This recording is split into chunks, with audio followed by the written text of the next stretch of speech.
All right, Mr. Happy Gilmore. My name is Dr. Susan Wu. I'm the head doctor for the General Psychology Division, and I am going to be doing your psychological evaluation so that you can be onboarded as an intern for Dr. Blades Don't Run. With me being able to body cam this, I'm going to start the evaluation. Are there any questions for me? No, ma'am. Okay, so I will start I'll be just asking you three basic questions. The first one is, why did you want to join the psychology unit? Because I used to be way back when I first joined the Army, Sir Blades took me under his wing and showed me most of what I know about Army. And I thought, you know what? The man you took me under the wing the first time, I'd like to work with him in a different field and learn something new. Okay, good. Next question. What does psychology mean to you?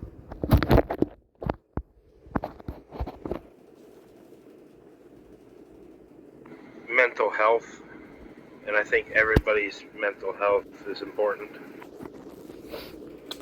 Okay, good.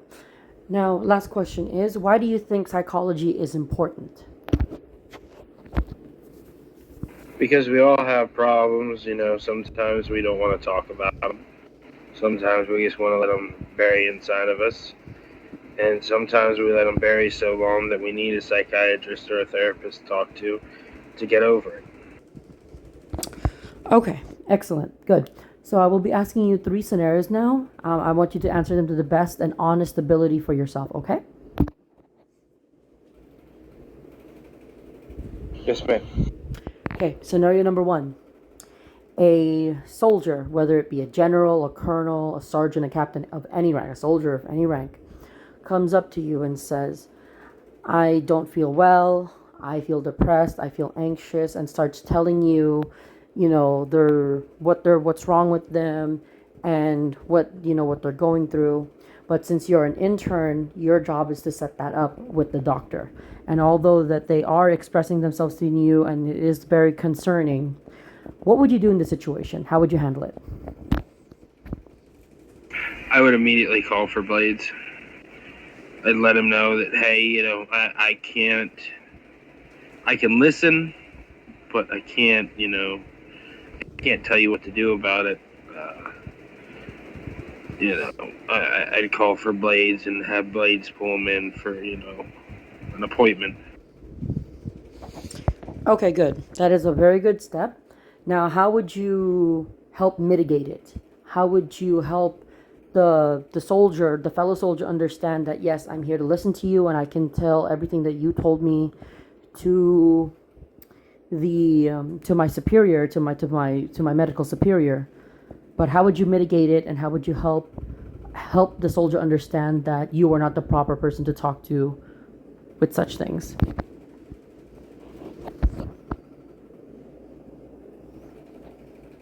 Ooh, that's a tough one. Give me a second. Take all the time you need.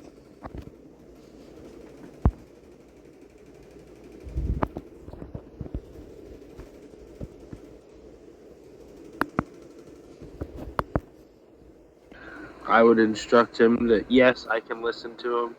Yes, I can, tell my superior, what what they had said, but I'd also have to explain to him that, I myself can't do anything about it. But I really don't have an answer for that one. I've never thought about that. Okay, and this does not mean you failed your psych eval at all. I will just let you know how it should be properly handled based on general rules.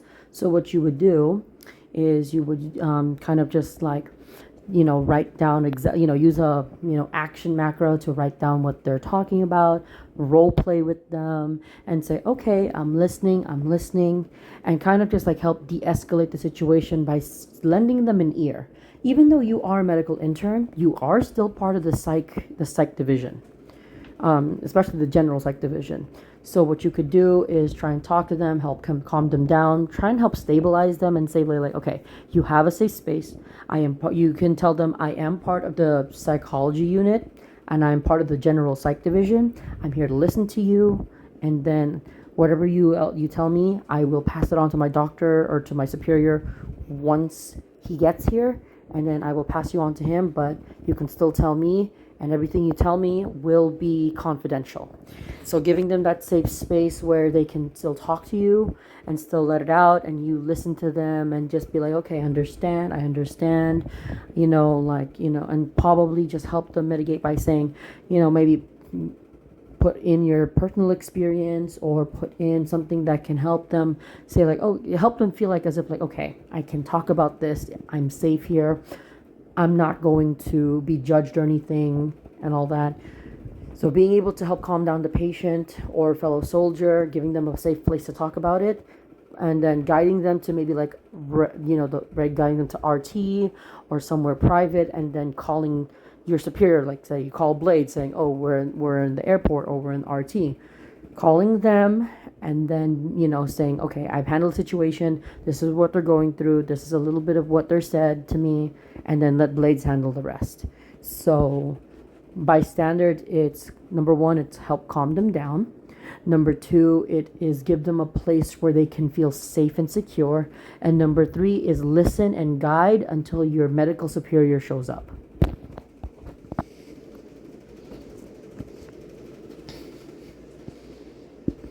Yes, ma'am.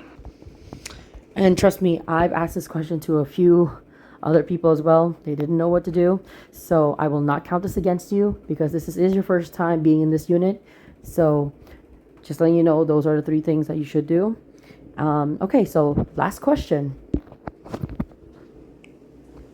So this question is, if not superior, if let's say again, a soldier comes to you and they tell you, I'm about to crash out, I'm about to do this because someone pissed me off, because someone did this, they're not listening to me, like they are ignoring me, a lot of the superiors make me feel like I'm nothing.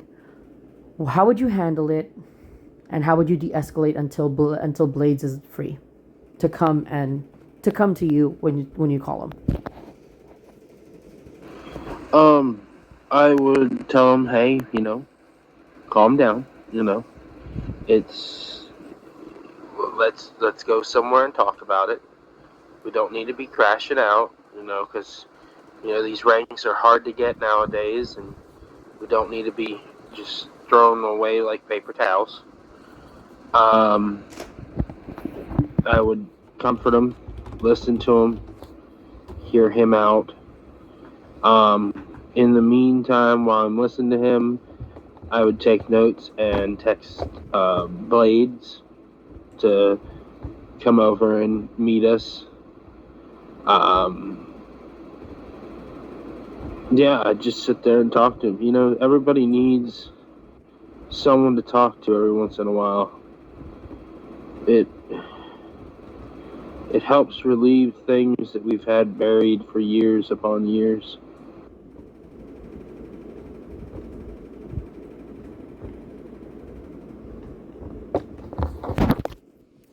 Okay. Excellent, excellent, excellent. Okay. Let me write down a few notes. Just give me a quick second, and I will get back to you in just 1 minute.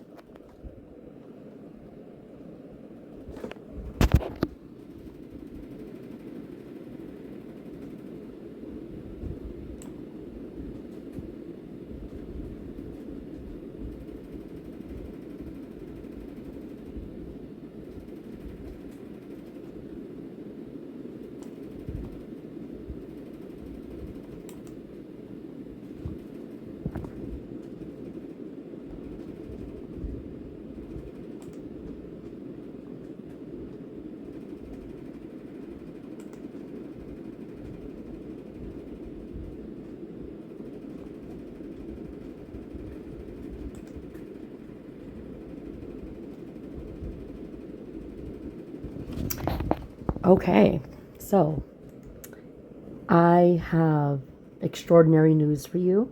You have passed my evaluation for you, and I will be onboarding you to become an intern at the general psychology division for the psychology unit. Oh, thank you. I'm very happy.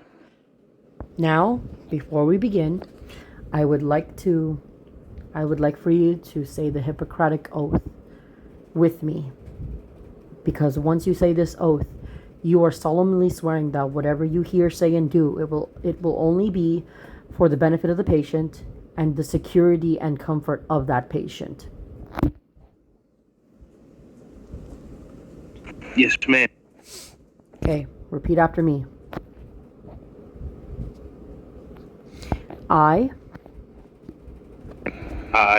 Happy Gilmore, Happy Gilmore, solemnly pledge solemnly pledge to consecrate my life to the service of humanity. to concentrate my life to the service of humanity. I will give to my teachers I will give to my teachers the respect and gratitude that is their due. to the respect and gratitude that they're due. I will practice my profession I will practice my profession with conscience and dignity. with conscience and dignity. The health of my patients will be my number one consideration. The health of my patients will be my number one consideration. I will respect the secrets that are confided in me. I will respect the secrets that are confided in me, Even after the passing of my patient. even after the passing of my patient. I will maintain by all means in power I will maintain all needs but power, the honor and the noble traditions the honor.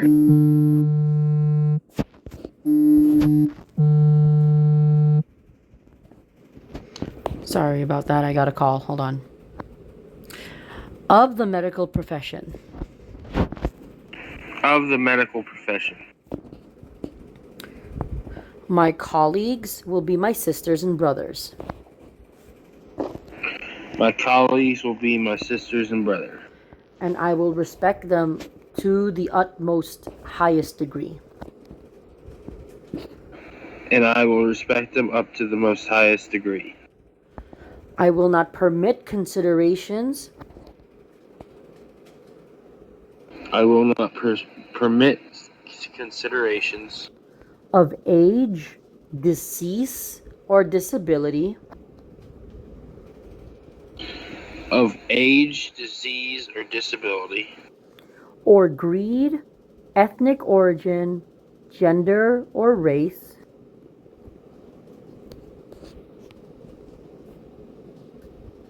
What did you say, ma'am? I'm sorry. I'm sorry, let me repeat that. Or greed, ethnic origin, gender, or race,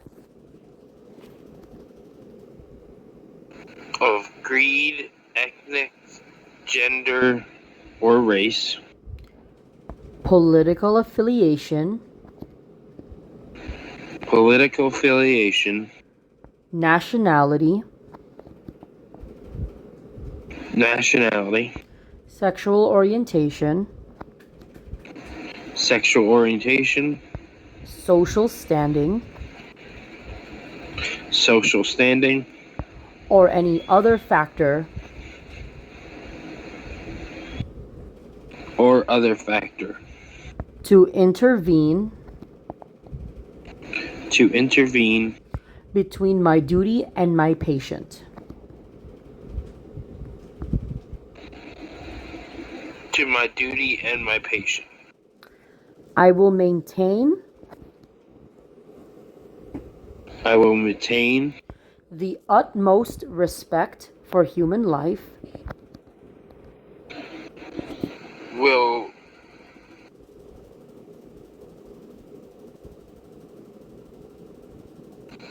utmost respect for human life. I will not I will not use my medical knowledge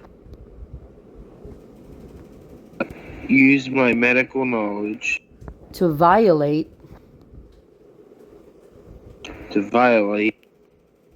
human rights and civil liberties, human rights and civil liberties, even under threat. even under threat. I make these promises I make these promises solemnly, solemnly, freely, freely, and upon my honor. and upon my honor. Congratulations, Happy Gilmore. Welcome to the psychology unit. Thank you.